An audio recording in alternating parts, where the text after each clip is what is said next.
Hello. Hi. Hi. So, Adi, mere question and answer, I guess. But thank you for before everything. Thanks, Andi, andarki vachinanduku, and also movie andaru chusnanduku, andaru encourage chestunnanduku. I think from our whole team and Vaijayanti side, first of all, Maki success vachinanduku, we are very happy. But I think also, in some small way, I think it's also feels like some sort of a success for the whole industry, because so many productions, actors, writers, upcoming directors, andarki oka chinna door open ainattu, because this movie becomes a validation. ఇప్పుడు ఎవరైనా కొత్త sci-fi subject రాశారంటే first immediately producer ఏంటిది అనకుండా కల్కి ఉంది కదా అని ఒక చిన్న రెఫరెన్స్ పాయింట్ ఉంటుంది. That feels like a success in its own way. And yeah, I think oka 1 week aindi. I think collections avanni pakkan pedte, I just think a lot of people have been coming and saying thank you for making this film. There are mistakes, there are shortcomings, all of that is there, that's for sure. I think some of it we knew, some of it we didn't expect, but more than that, on a larger picture, on a 3-hour 180-minute film, for the most part people loved it, and oka manchi cinematic experience anedi aithe one common word that we heard. So oka cinema theater ki elli oka kotta experience laga feel ayi bayitiki raavadam anedi is what the whole point of cinema is, and I'm glad we managed to do that in some form or the other. So thank you, and thanks for waiting again. Nageswaran garu. Hi sir, Nageswaran here sir. Hi and hi. First of all, congrats sir. ఒక epic black బస్టర్ని Indian సినిమాకి మీరు ఇచ్చినందుకు, and కంటిన్యూగా success కొట్టే డైరెక్టర్ల జాబితాలో మీరు చేరినందుకు, so congrats అండి. Thank you. బట్ బేసిక్గా ఫస్ట్ ఆఫ్ ఆల్ భాగవతాన్ని భారతాన్నిలోని ఇన్సిడెంట్ని దీంట్లో అడాప్ట్ చేయాలి అన్న ఆ ఐడియా ఎలా వచ్చింది? అంటే మనం ఆల్మోస్ట్ మన తెలుగు సినిమా అంటే మనకు ఫస్ట్ గుర్తొచ్చే పేరు మాయాబజార్ కదా sir. And Mayabazar is nothing but one adaptation of Mahabharat. Actually అది మహాభారతంలో ఎక్కడ లేదు ఆ పర్టిక్యులర్ ఇన్సిడెంట్. ఇట్స్ ఒక one sort of interpretation, one creative fiction. So అక్కడ నుంచే వచ్చింది సార్ యాక్చువల్లీ ఇన్స్పిరేషన్. బట్ మీరు కొన్ని వందల సంవత్సరాల తర్వాత కాశీ నగరం కావచ్చు, ప్రపంచం కావచ్చు, చాలా దారుణమైన పరిస్థితుల్లో ఉన్నట్టుగా సినిమా ఎత్తుకోవడమే అక్కడ ఎత్తుకున్నారు. బట్ ఎత్తుకున్న తర్వాత మాత్రం కాశీ నగరంలో నడిచే సన్నివేశాలు ఏది కూడా ఎక్కడ ఒక నాట్ 1% పెయిన్ చూపించలేదు. ఈవెన్ హీరో కానీ, బ్రహ్మానందం కానీ, ఆఖరికి పాన్ వేసుకునే ఓల్డ్ లేడీ కానీ, సో వాళ్ళంతా చాలా జోవియల్గా ఉంటారు. సో ఆ స్టార్టింగ్లో ఆ వెహికల్లో మాత్రమే పెయిన్ చూపించారు. సో కాశీలో ఎక్కడ పెయిన్ చూపించారు. అదొక చిన్న కామన్ మ్యాన్ డౌట్. రెండొక డౌట్ ఏంటంటే, అసలు శంబాల వాళ్ళ టార్గెట్ ఏంటి, లక్ష్యం ఏంటి, వాళ్ళ ఉద్యమం తాలూకా లక్ష్యం ఏంటి? రేపటి కోసం అన్నది ఓకే, అది కాయిన్ చేసిన వరల్డ్. అసలు ఏంటి వాళ్ళు అంటే కాంప్లెక్స్ని క్యాప్చర్ చేద్దామనా, లేకపోతే వరల్డ్ని మళ్ళీ ఓల్డ్కి వైభవాన్ని తీసుకురావాలనా? ఈ రెండు ఒక కామన్ మ్యాన్ డౌట్స్. అంటే రెండు డౌట్స్కి అంటే మూవీ డెఫినెట్లీ ఫస్ట్ పాయింట్ ఒక క్రియేటివ్ చాయిస్. ఇంకా ప్రభాస్ క్యారెక్టర్ ఆర్ భైరవ క్యారెక్టర్ని ఒక రకమైన అంటే ఆయన్ని కూడా ఒక విషాదంలో చూపించకుండా ఒక చిన్న లైట్ హార్టెడ్ మేనర్గా పోర్ట్రే చేద్దామని.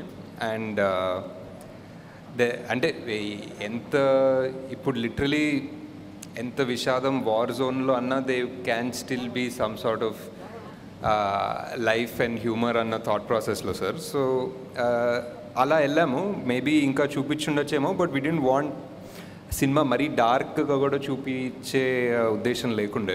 And second thing, Shambhala main ఉద్దేశం ఏంటంటే మళ్ళీ ఒక బ్యాలెన్స్ తీసుకురావడం. కాంప్లెక్స్ అనేది ఒక బ్యాలెన్స్ తీసేసింది వరల్డ్లో. వరల్డ్లో ఉన్న రిసోర్సెస్ అంతా సక్ అవుట్ చేసేసి అంతా వాళ్ళ కోసమే పెట్టేసి హ్యావ్స్ హ్యావ్ నాట్స్ అన్న concept almost.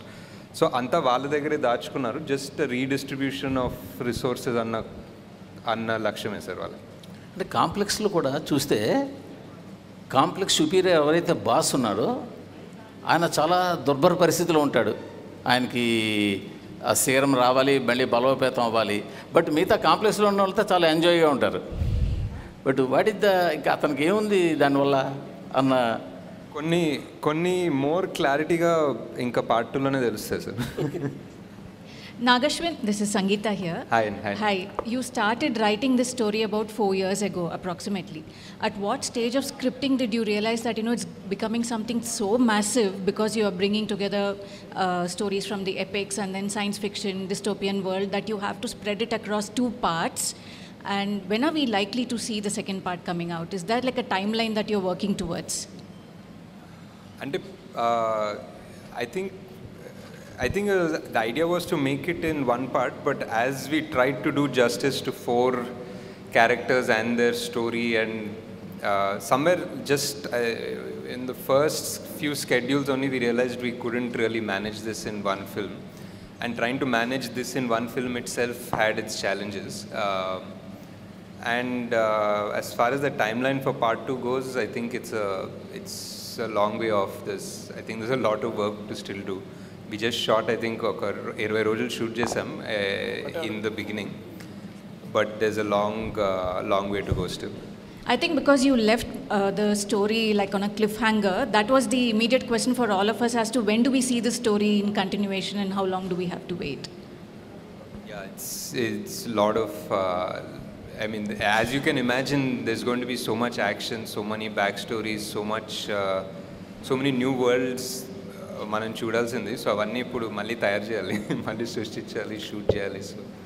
So hi, Ashwin garu from Galata. So in the second half, when Ashwadhama enters Shambhala for the very first time, there is a conversation between Veeran and Sirius, and you casually name drop Flux Lands and a tribe called Nomen, saying that if they go there, they can't be tracked, but Nomen might eat her. So, and yesterday in an interview, you said that you will be exploring a 4th world in part 2, right? So is this the 4th world, and what can you bit of tease about that world? And this one is a tease, right? I don't know what else we can talk about it, but yeah, that's what it is. We just put that there because people will sort of be aware that this is the next thing that we're going to enter. But any more details won't make sense until we actually show you visually when there's a teaser or something for the next part. Nagi గారు, hello, Abhilasha here. So మీరు మహాభారతం నుంచి inspiration తీసుకున్నారు కాబట్టి ఈ question అడుగుతున్నా. There is a huge debate in our country, ఇది మన మైథాలజీనా, ఇది లేకపోతే ఇది మన హిస్టరీనా అని. So personally where do you stand on that debate? I think even like the people in your film or have that discussion because you know that concept of God has gone in 2898. So where do you stand on that debate personally in? I mean, in the film, it's very clear. In the film, we're literally saying it's true.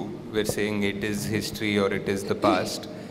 And as far as the film, I would like to believe in these magical powers, and I would like to believe that in Mahabharata, everybody was 8 feet tall and they could summon magical astras from something like a blade of grass. So I believe in fantasy, so yeah. Ashwin garu, Ashwin ikkada. Hi. Ashwin. Hi. Ashwin, ikkada. Ashwin. Hi. Yeah, this is Lakshmana from HMTV. మీ గురించి cinema release అయిన తర్వాత మీ గురించి బయట ఒక talk ఉన్నది. అంటే రాజమౌళికి మొగడు వచ్చాడని అంటున్నారు బయట జనాలంతా. ఎవరు అనలేదు సార్, మీరే అంటున్నారు. నేను కాదు, బయట అంటున్నారు, నేను అనట్లేదు. నేను బయట వాళ్ళ గురించి చెప్తున్నా, మీ టాక్ చూసిన వాళ్ళు. సో నా క్వశ్చన్ ఏంటంటే, మీరు 3వ సినిమా ఇది, 3వ సినిమాకు ఇంత పెద్ద హెవీ సబ్జెక్ట్ తీసుకోవడం అనేది ఒక రిస్క్. అది మీకు రిస్క్ అనిపించలేదా? ఒకటి. రెండవ క్వశ్చన్ ఏంటంటే, అమితాబ్ బచ్చన్, ప్రభాస్, కమల్ హాసన్ లాంటి స్టార్స్ని పెట్టుకుని బిజినెస్ చేద్దాం అనుకున్నారా, లేకపోతే మీరు కథ మీద బిజినెస్ చేద్దాం అనుకున్నారా? సార్ డెఫినెట్లీ ఫస్ట్ మా ప్రొడ్యూసర్ సార్ రిస్క్ తీసుకుంది. వాళ్ళు నేను ఇంత ఖర్చు పెట్టాలంటే వాళ్ళు యాక్చువల్లీ ఇంకా కొంచెం ఎక్కువ ఖర్చు పెడతారు. సో అండ్ ఆల్సో ఇంత పెద్ద actors at the prime of their career తీసుకోవడం అనేది ప్యూర్లీ క్యారెక్టర్కి జస్టిస్ చేద్దామని. At the end of the day స్టోరీలో వాల్యూ ఆర్ స్టోరీలో కనెక్ట్ లేకపోతే అది యాక్చువల్లీ అంత నెగిటివ్ అవుతుంది మాకు, బికాజ్ అవన్నీ ఓవర్ హెడ్స్ కదా. Sir Nagi, this is Prema. Yeah. I just have 2 questions, one after the other. I'll ask straight. జనరల్గా అంటే మీరు కొన్నేమో మహాభారతం నుంచి కొన్ని తీసుకున్నారు, అంటే వాస్తవాలను తీసుకున్నారు, కొన్ని మీరు you took your liberties to explore the other side. But జనరల్గా అయితే అందరికీ తెలిసిన విషయం, కలియుగం అంతమయ్యేది 4.5 లక్షల సంవత్సరాల తర్వాత. కలియుగం 4వ పాదంలో కల్కి ఉద్భవిస్తాడని చెప్పారు. కానీ 6000 సంవత్సరాల తర్వాతే వచ్చాడని మీరు చెప్తున్నారు. సో అసలు కల్కి అనేవాడు ఇప్పుడు పార్ట్ 2లో అయినా 6000 సంవత్సరాల తర్వాతే వస్తాడా అన్నది నా క్వశ్చన్. రెండోది, I feel strongly that your core strength is emotions. మీ ఫస్ట్ సెకండ్ మూవీలో మీరు జనాల్ని కట్టిపడేశారు మీ ఇమోషనల్ స్టోరీ రైటింగ్ నెరేటివ్ ద్వారా. What is your self assessment about the emotional part in your కల్కి? Do you think you have అంటే justice చేశాను అని అనుకుంటున్నారా ఇమోషన్స్కి సంబంధించినంత వరకు? So these are the 2 questions. So part 1కి 4,32,000 years అంటారు కలియుగం. And somewhere at some midnight reading, I remember reading that కలియుగంలో every year feels like 72 years అని. Like every year is one మన్వంతర ఏదో ఒకటి ఉండే, ఒక మేబీ నేనే సృష్టించుకున్నాను logic from what I read, I don't know. But so ఆ 72 divided by 4,32,000 was 6,000 years. So that's how I came up with this idea of like every year in Kaliyuga feels so long annadi. Ante Satyugam was much longer and every yugam became smaller and smaller, and the Kaliyugam felt like every year felt so long anna concept nunchi ala 6,000 gocham. Second part was I think ee script rayadam and ee script ni part 1 la deyadam was very challenging for us. I mean making, VFX, action avanni maatladukundam, but I think the writing part was a big challenge, and because 4 big characters, 4 big stars, also world, and the most important character of the film was Sumathi, was Deepika, but she couldn't do more than what she was doing in this part. She came from a place where she had to be innocent, and somehow oka rakamaina damsel in distress ayipoyindi though.